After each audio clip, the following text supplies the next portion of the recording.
Queridos irmãos, queridas irmãs, então esse vídeo de número 269, Nosso Lar Chico Xavier. Então aqui André, ele encontra-se no seu antigo lar, aqui no corpo físico, né, fazendo uma visita à família.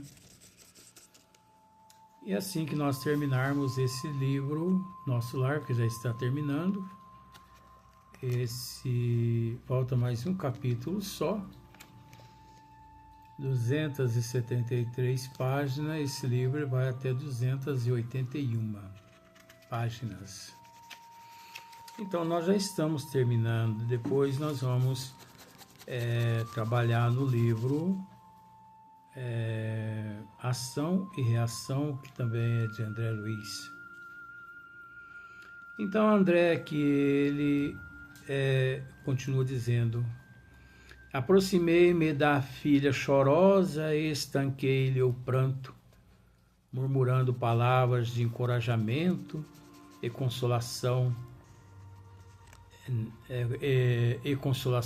que ela não registrou auditiva, mas subjetivamente, sob a afeição de pensamentos confortadores.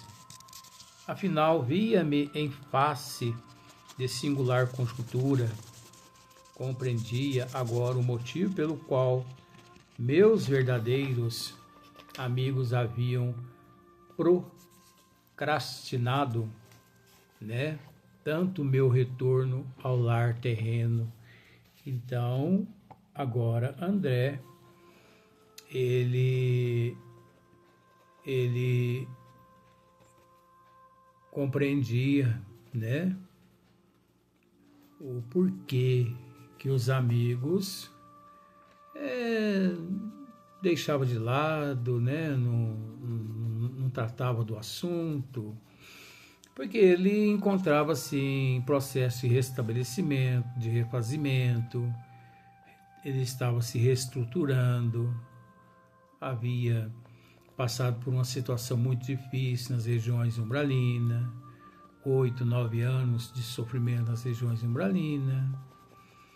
E então os mentores, os amigos, todos sabiam que Zélia havia se consorciado novamente, né, casado novamente, e que os filhos todos, a mentalidade deles encontravam-se dessa forma.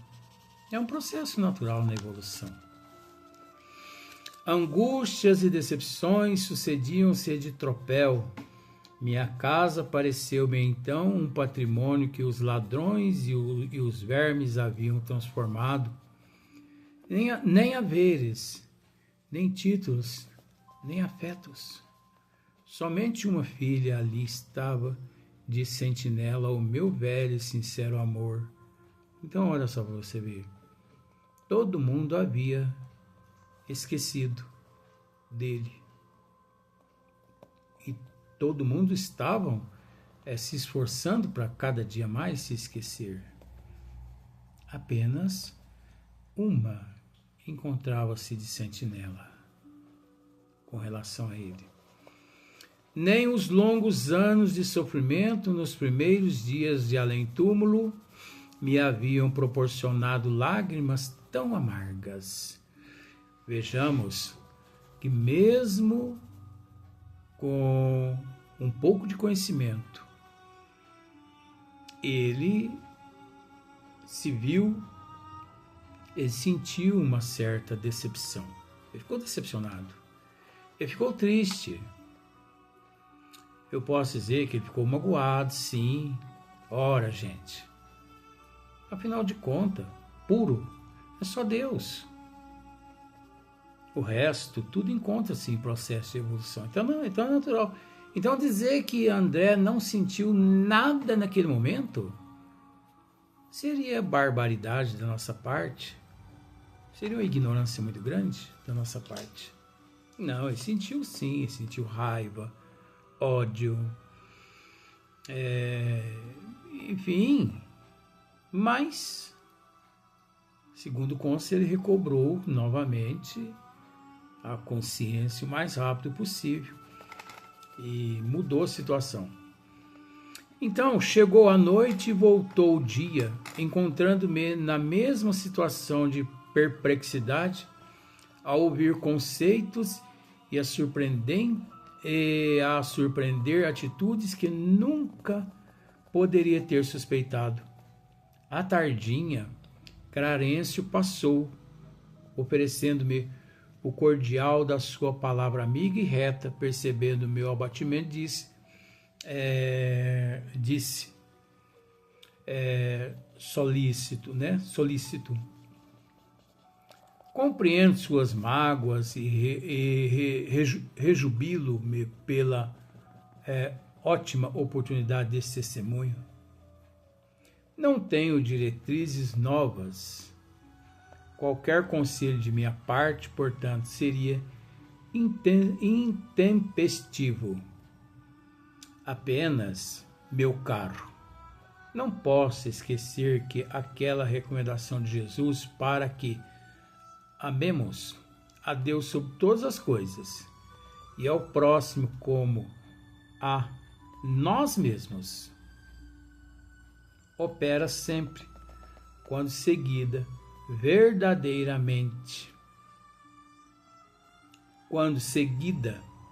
verdadeiros milagres de felicidade e compreensão em nossos caminhos.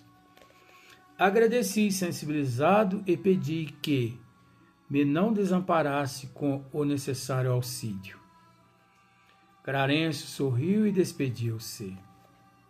Só isso que Clarencio disse a ele: amar a Deus sobre todas as coisas e o próximo como a nós mesmos. Então, Clarencio quis, de certa forma, alertá-lo. Olha, entenda a situação na tua casa, no seio dos teus familiares. Entenda.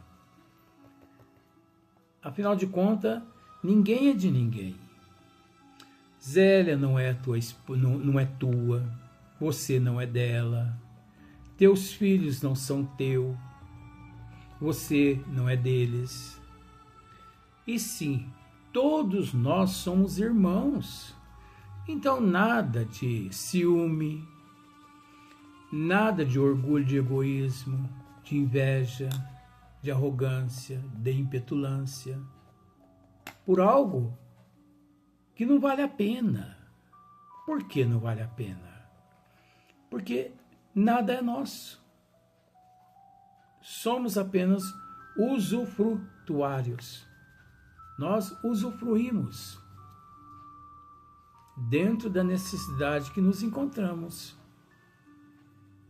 Então, aquele que ama a Deus acima de todas as coisas e o próximo como a si mesmo, ele consegue neste momento ver no outro e nos outros seus irmãos em Deus, em processo de evolução.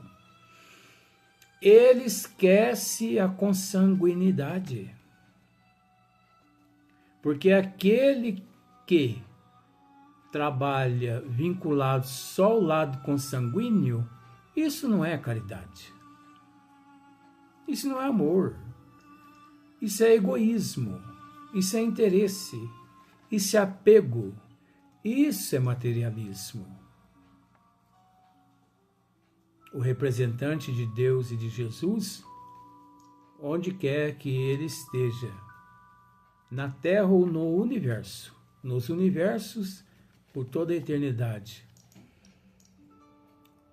o único sentimento dele perante tudo e todos, ordenado pelo Pai, é o amor incondicional. O mesmo do Pai para com todos nós. Quando não exige nada, não nos cobra nada, não nos pune, não nos tortura. A veras, se todo mundo compreendesse esta passagem de nosso Senhor Jesus Cristo, amar a Deus sobre todas as coisas e o próximo como a ti mesmo, obviamente, haveria mais compreensão, mais união, mais amor, mais paciência, resignação, mais abdicação no coração dos seres aqui no corpo físico. É óbvio que dizendo no coração dos seres que se encontram aqui no corpo físico, até porque aqueles que já acordaram perante a realidade divina, obviamente, não se encontram mais apegados a este sentimento. Como, por exemplo, aquela passagem, eu não sei, se eu não me falha a memória, parece que é a questão de número 540 do Livro dos Espíritos, por José Herculano Pires, né? Uma passagem também tratada por Leon Denis, que Kardec ele utiliza ali, né? Aliás, Herculano Pires, José Herculano Pires, o ser, ele dorme no mineral, ele agita no vegetal, ele sonha no animal, ele acorda no hominal. Agora, esse acordar, ele é muito complexo. Porque quantos de nós nos encontramos no reino animal, nos encontramos no reino hominal, e que ainda dormimos? Quantos bilhões de nós nos encontramos no reino hominal e que ainda dormimos? Ah, mas eu possuo um conhecimento imenso. Mas você, analisando o comportamento, as atitudes, enfim, a vida do ser, você percebe que ele ainda não conseguiu sair de dentro daquele casulo que ele traz consigo mesmo.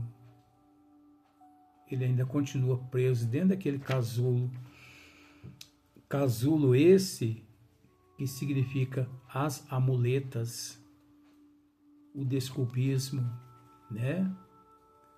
As amuletas, o desculpismo, enfim, o receio, o medo, as frustrações, as decepções, os conflitos, o desculpismo da indisciplina, enfim, quantos milhões de pessoas no mundo que ainda não conseguem administrar nem a própria vida, que dirá a vida dos outros, mas por incrível que pareça, muitos na Terra praticamente se sentem no direito de administrar a vida dos outros, que é a própria vida. Mas é o processo evolutivo, né?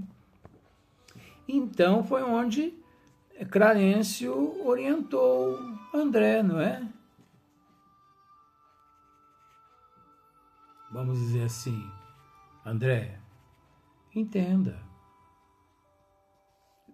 passe a enxergar todos na tua família consanguínea como teus irmãos perante Deus.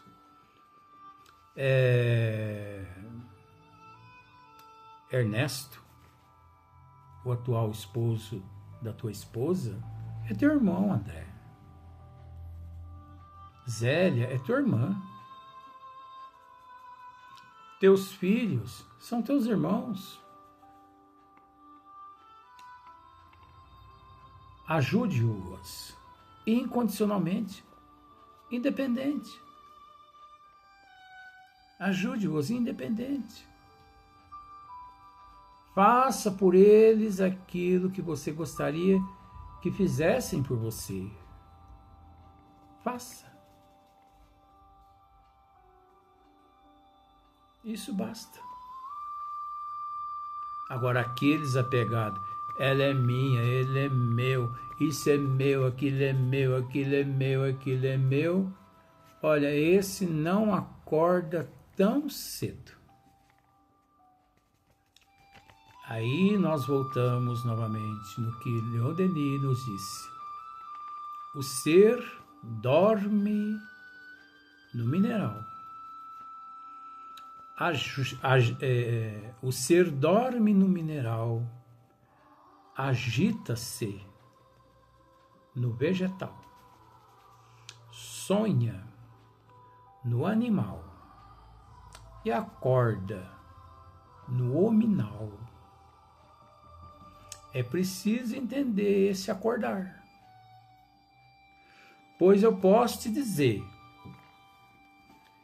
que aqui na Terra, de 100 em 100 anos, apenas umas 50 pessoas acordam perante a grandeza do Pai. De 100 em 100 anos. Eu preciso dizer que a Terra já alcançou o número de 8 bilhões de pessoas. Agora, em 8 bilhões de pessoas, 100 em 100 anos, apenas umas 50 acordam. Para você analisar que a situação evolutiva do ser na Terra não é brincadeira. E encenar-se no palco da vida não é para qualquer um ator, não é para qualquer atriz, não é para quem quer, e sim para quem aguenta. Então, dando sequência, Clarencio sorriu e despediu-se, né? Então, em face da realidade absolutamente só no testemunho, comecei a ponderar o alcance da recomendação evangélica e refleti com mais serenidade.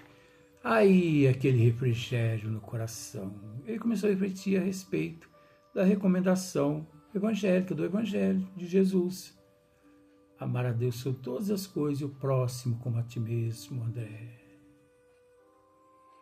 Afinal de contas, por que condenar o procedimento de Zélia? Olha que maravilha. Afinal de contas, por que condenar o procedimento de Zélia? Interrogação. Por quê? Ora, e se fosse eu o vivo na terra? Olha ele se colocando no lugar de Zélia. E se fosse eu no lugar de Zélia na terra? Será que eu não tinha feito o mesmo? Ou pior? Porque Zélia buscou alguém que a amou, que a auxiliou, né? Inclusive contribuindo no desenvolvimento, no crescimento dos filhos. Ela não buscou um homem para poder prostituir, para se divertir, para gozar a vida aqui na terra. Não. Ela buscou alguém que a auxiliasse com todo respeito, com toda sinceridade, com toda seriedade. Que mal Zélia praticou? Nenhum. Não é? Teria acaso suportado a prolongada solidão? Ele está interrogando a própria consciência dele. Teria acaso suportado a prolongada solidão? Será que eu teria suportado prolongada solidão? Não teria recorrido a 1000 pretextos para justificar novo consórcio? 1000, né? Para justificar novo consórcio, novo casamento? 1000 pretextos. E o pobre enfermo, né, Ernesto? E o pobre enfermo? Como e por que odiá-lo? Ora, como e por que odiá-lo?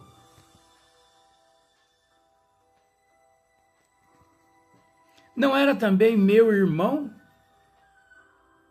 Não é verdade? Na casa de nosso pai?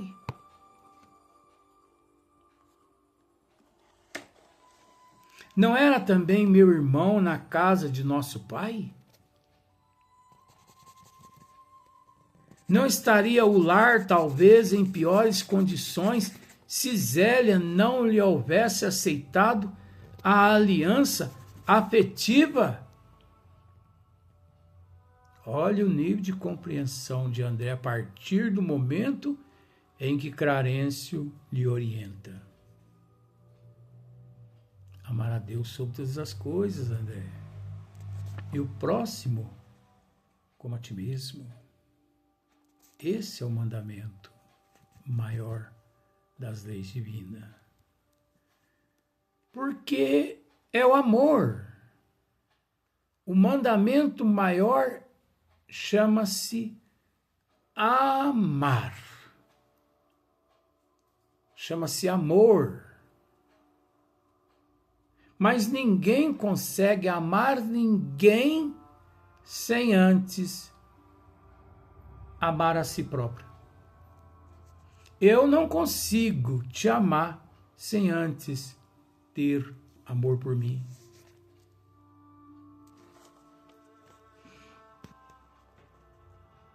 Não estaria o lar talvez em piores condições se Zélia não lhe houvesse aceitado a aliança afetiva? Preciso era, pois, lutar contra o egoísmo feroz. Jesus conduzira-me a outras fontes. Não podia proceder como homem da terra. Olha que vergonha.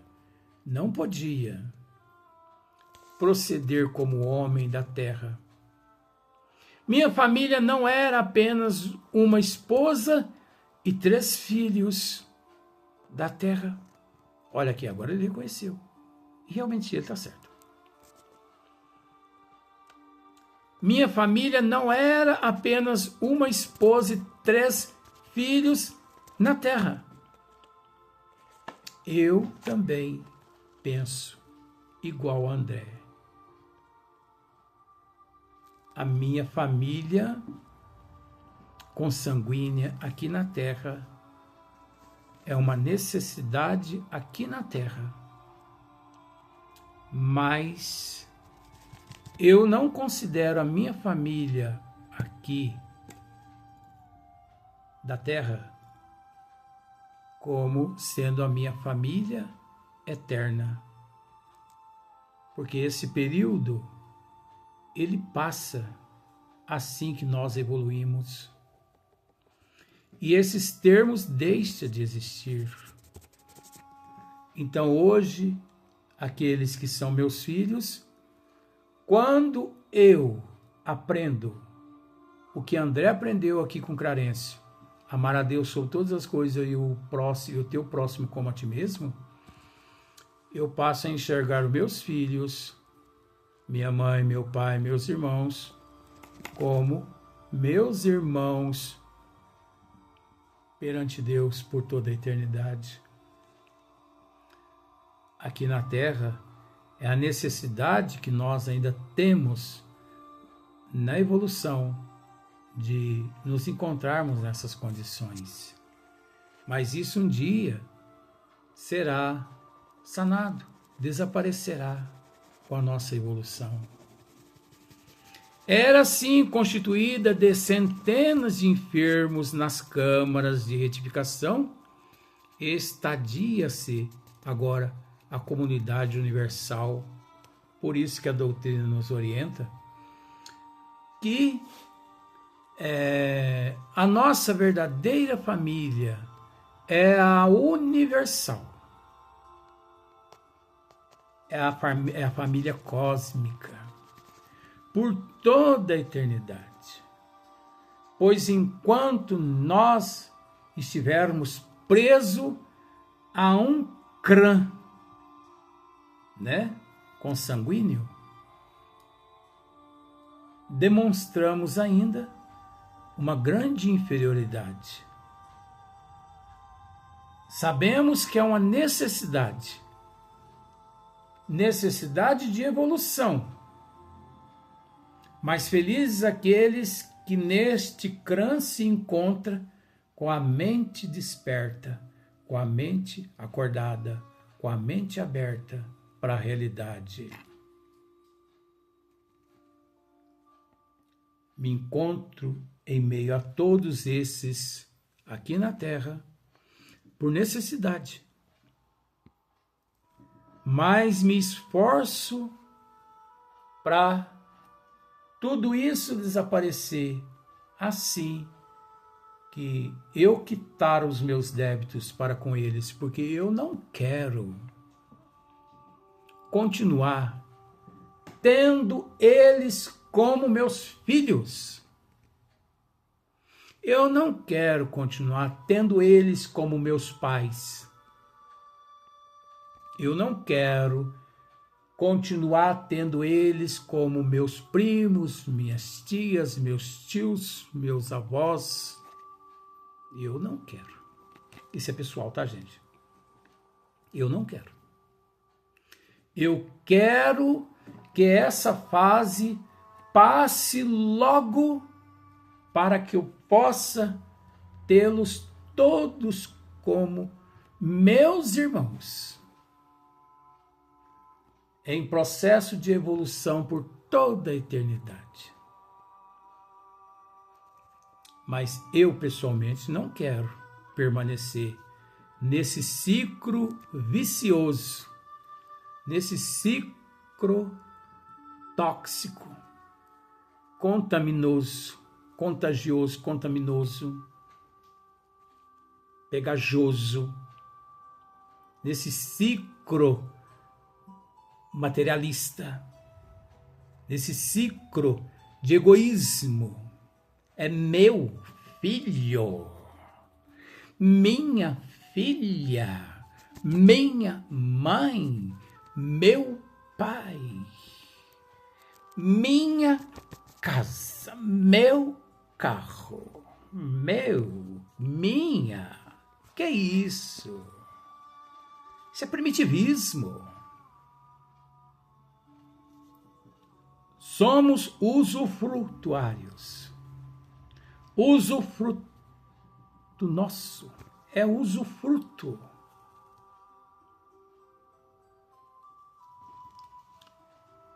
Enquanto nesse nível nos encontramos. Agora, eu não posso me acomodar nesta situação por toda a eternidade. Papai, mamãe, filhinho, filhinha, casinha, carrinho, isso, minha depressão, meu Parkinson, meu câncer. Que é isso, gente? Reencarnação significa recomeço, oportunidade de recomeço, quitação, oportunidade de quitar débitos. Então, olha só, agora a comunidade universal, dominado de novos pensamentos, senti que a linfa do verdadeiro amor começava a brotar das feridas benéficas que a realidade me abrira no coração. E assim termina o capítulo 49 o próximo capítulo, capítulo 50, Cidadão de Nosso Lar. Esse é o último capítulo do livro de Nosso Lar. Então você observa que a importância, vou repetir para encerrar esse vídeo, por isso que Jesus nos disse: conhecereis a verdade, que ela os libertará.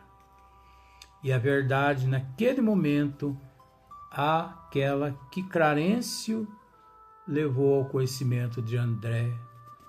André, amar a Deus sobre todas as coisas, meu amigo, e o próximo como a ti mesmo. Como se diz, raciocine. Raciocine. Cadê o amor incondicional? Ou você vai querer se perder preso a essa situação? Acorda, meu amigo. Você está noutra. O projeto teu é outro agora. Você não precisa mais disso. Esse sentimento é necessário àqueles que estão na terra, mas é preciso acordar também.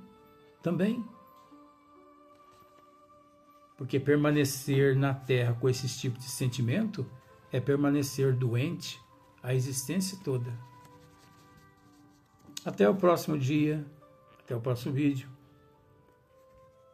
Que o próximo vídeo provavelmente será o último vídeo, né, de Nosso Lar, espero. E o próximo esmiuçamento, Ação e Reação, livro de André Luiz.